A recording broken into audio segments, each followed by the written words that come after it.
the thing last night, as I said at the beginning, but it may have been lost in the shuffle, is a kind of indulgence to me because it's a completely original idea, and like all original ideas, it has runs a strong risk of being just simply wrong. But because what it seeks to do is so grandiose, and because it seems to do it to some degree, and then that, of course, falls upon the eye of the beholder to assess, it seems worth communicating.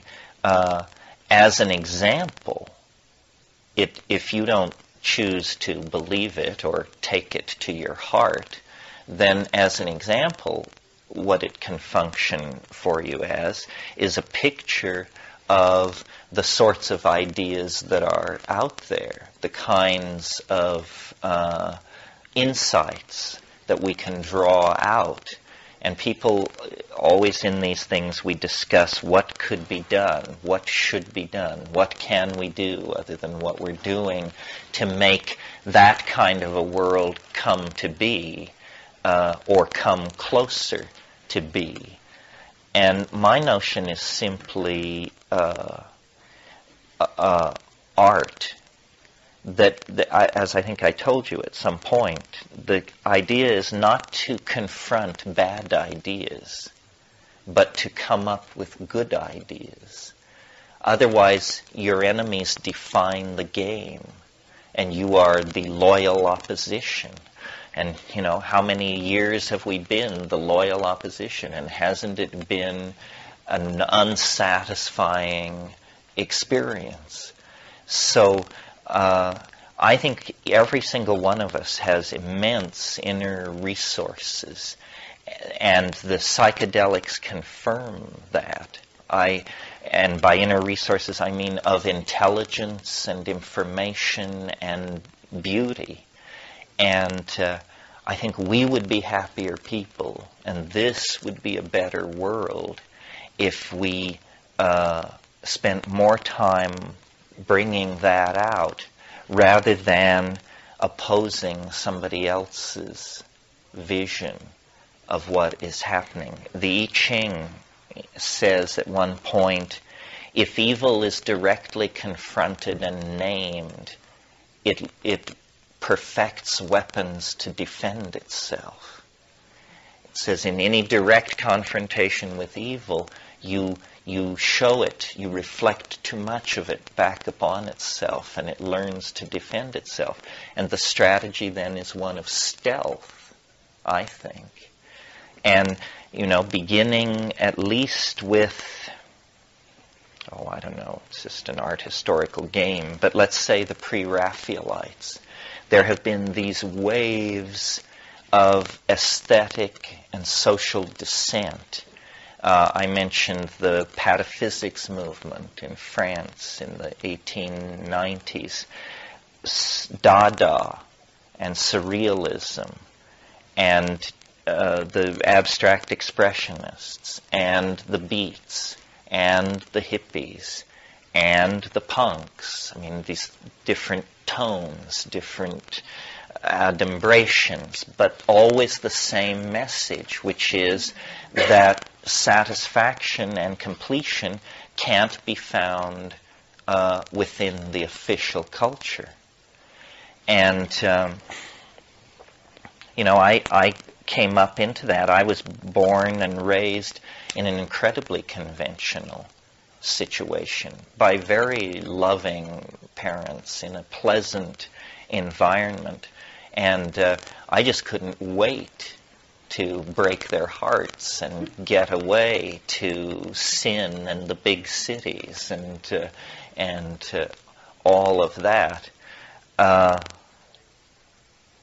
So the important message to take out of all of this, I think, for people in your position who may or may not wish to grapple with abstract mathematical models of time or trade with naked aboriginals in steaming jungles, what can you take into your own life? It seems to me what the whole thing the tension between these bohemian countercultural critiques and bourgeois society is about is what I call the primacy of direct experience.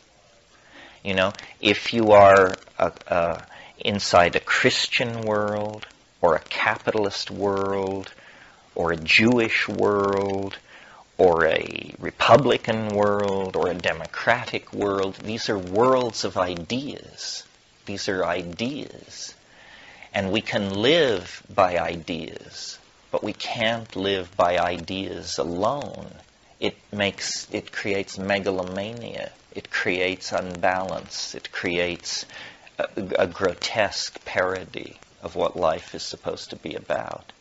And what life, I think, is supposed to be about is the reclamation of the primacy of direct experience. And that means sex and psychedelics and dancing and conversation and good eating and lots of exercise and travel and attention to what Wittgenstein called the present at hand. The present at hand, meaning what you can reach is what's real. And everything else, you know, becomes progressively more hypothetical, more abstract. Anticipating Wittgenstein talking about our reach, William Blake said, "Attend the minute particulars." This was his advice for life. Attend the minute particulars. Well, that's good 18th century prose for pay attention to the details. Keep your eye on the ball. The nexus of mystery and of being and the theater of our drama of redemption is the body. The body. And we have been thoroughly weirded out on the subject of the body because we have been the inheritors of a very complex, head-oriented, abstraction-devoted social system, cultural theory. But we see the consequences of not feeling all around us. I mean, the toxification of the earth, the toleration of overpopulation, and the institutions that promote it is all achieved through a deadening of feeling. If we could feel what we are doing to the earth, to the elderly, to the young, to racial and social minorities, if we could feel the agony of what we do, we would stop doing it. But we have what we call reasons for why it is the way it is. Arguments, theories, blame, you know, it's somebody else's fault, or the poor are always with us, or something else. But these are all evasions of the obligation to create a community based on love and tolerance. Hardly a radical notion, and yet incredibly difficult to bring into existence.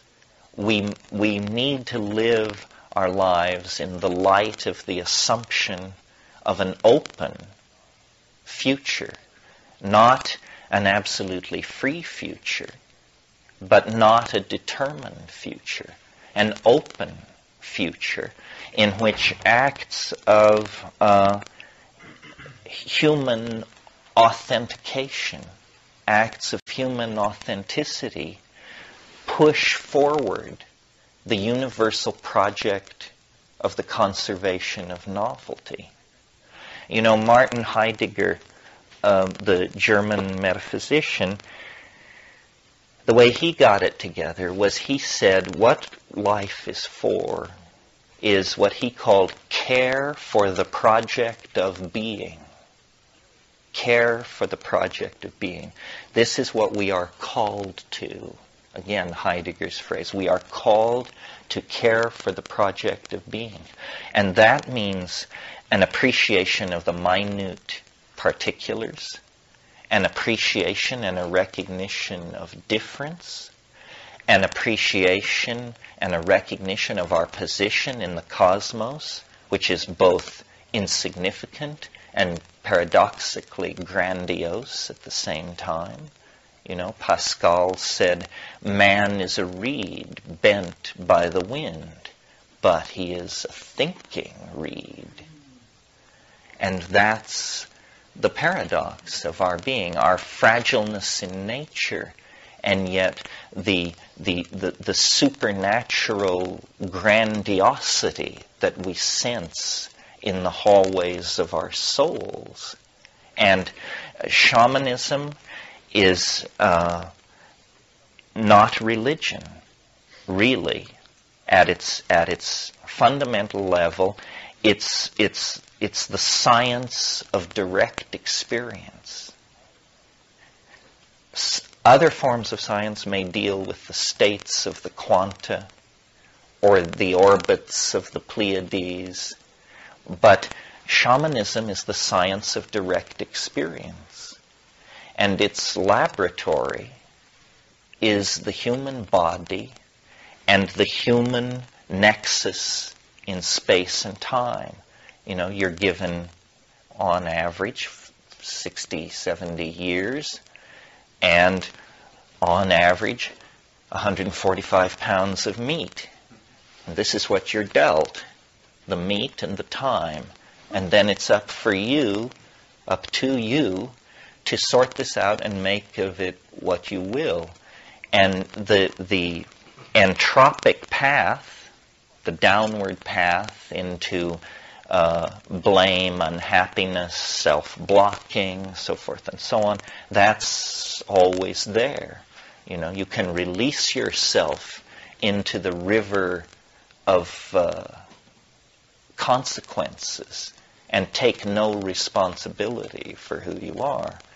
But the higher stakes game, the more interesting game, is to see the whole thing as an opportunity.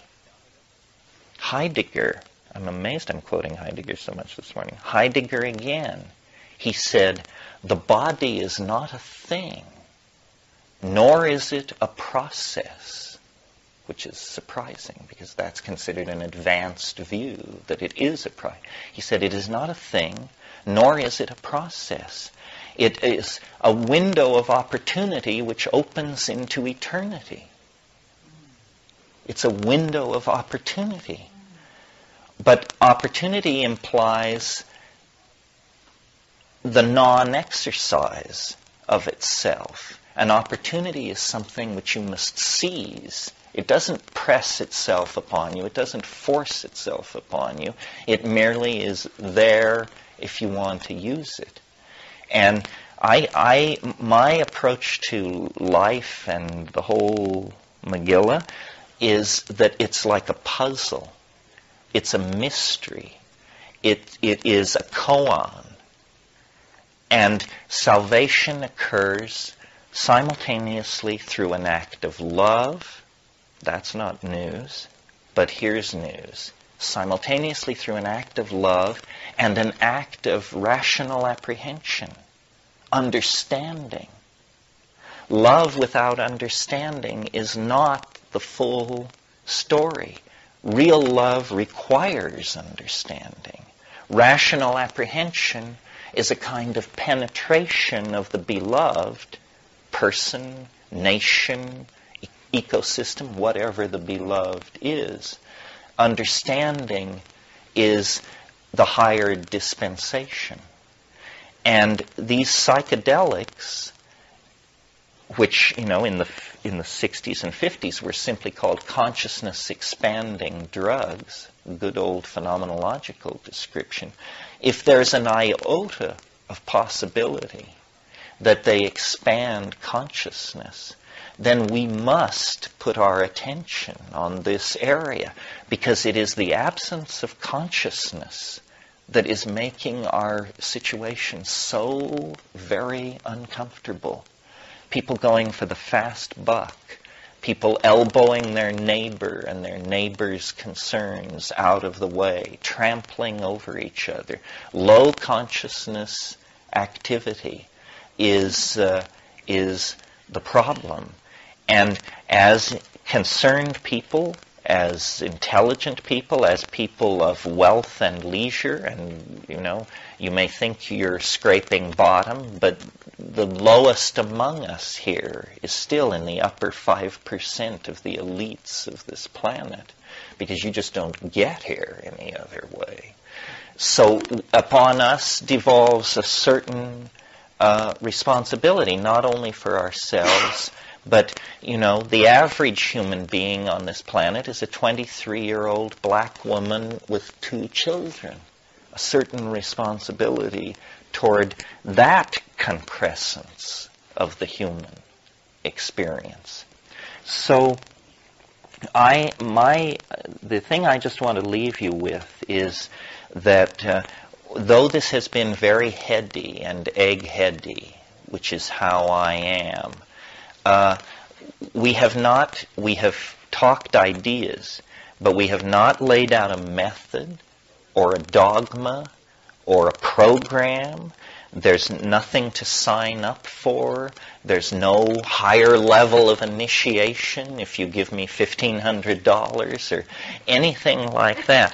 What we have been celebrating here is an experience. And we haven't had the experience. We've just talked about it and analyzed it and anticipated it. But it is there to be had out there in nature with nothing between you and it. To steal from Van Morrison, no guru, no method, no teacher. Just you and me and Mother Nature in the garden, wet with rain. And you may choose to hear this message, and then life will continue for you as it has with the tools you have in your toolkit. Or you can choose to go out there and meet it.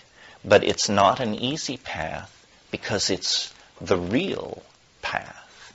And the fear is real, and the risk is real, and the reward is real. It's beyond hype, which is for us almost unimaginable, because everything comes clothed in flamboyant self-anticipation.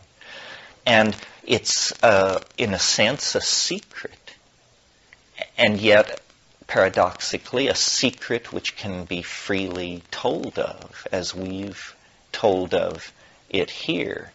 But the human mind has an incredible capacity to turn away from challenge, opportunity,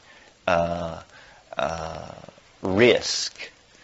So what I want to remind you is that we only circled around the mystery. We used our intellectual flashlights. We saw glimpses of it. But the real meat of this path is, alone in silent darkness on 5 grams or something. Plotinus, the great Neoplatonist philosopher of the Byzantine Empire, and a great mystic, spoke of the mystical apotheosis as the flight of the alone to the alone. And I've always thought that was an excellent program for how to meet the psychedelic experience. It is a mystery. It is not an unsolved problem. It's a true mystery. And we are not accustomed to this. I've searched the world for mysteries, and I've found illusions, fraud, misunderstanding, obfuscation, impenetrable complexity, but never true mystery, except in this one tiny, tiny area of the chemical and biological world. And there, I guess because, in the greater plan, everything must exist, and so, therefore, must magic.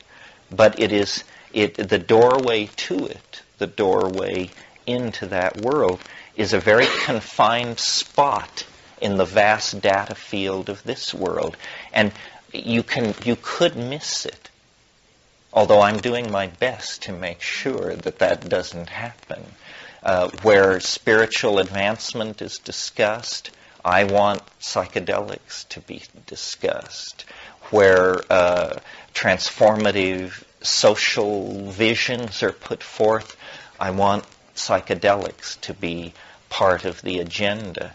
To me, the only thing you can compare it to is sexuality on one level, but it's different from sexuality because sexuality is written into the bones. Very few people can go from birth to the grave and escape it in some form, some confrontation. I mean, even the celibate monk, basically his life is a confrontation with sexuality in that form. The psychedelic experience is very different. You can go from birth to the grave and never even hear of it. And millions of people have. But they were, and I don't say this in a blaming sense, it's a tragedy. They were infantilized by their circumstances in time and space. They never experienced that dimension of freedom. It's like having an automobile, and you drive it around and it seems to work fine, but there's this button on the dashboard, and you never investigate to find out, what it does, what it is. And there is in us this switch, which can only be thrown by forming, until the era of modern science, very recently, could only be thrown by forming a relationship with a plant, with an entirely different order of being. And when that switch is thrown, this entire other dimension of humanness is revealed. And it is you can tell, even if you've never been there, from the excited testimony, hysterical denunciations, and passionate defenses, that it is an area charged with meaning for the human experience. So I hope that this get-together inspires you to go further and go deeper. I think that there's no other game in town. Doing art without this in your experience is essentially like trying to do art without good light. Trying to live a life without the illumination of this experience is a far more difficult thing, because what do you have to guide you?